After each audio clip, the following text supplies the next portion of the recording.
रेतीची चोरटी वाहतूक, वाहने जप्त। रेतीची अवैध उत्खनन करून चोरटी वाहतूक करणारे 2 बोलेरो पिकअप वाहन आणि एक 4-चाकी पोलिसांनी पकडून जप्त केली। ही कारवाई येथील सावरकर वार्ड परिसर आणि कृष्णा टेकडी मार्गावर केली। छगन नागोराव कुडमेथे वय वर्ष 26 राहणे किळापूर, राजू सत्तू कोहचाडे वय वर्ष 26 आणि अन्य 2 अशी गुन्हा दाखल झालेल्यांची नावे आहे।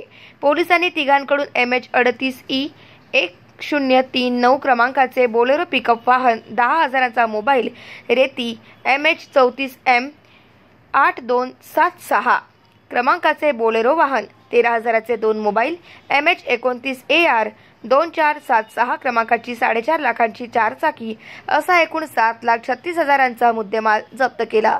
या प्रकरणी तिघांविरुद्ध गुन्हे दाखल आहे।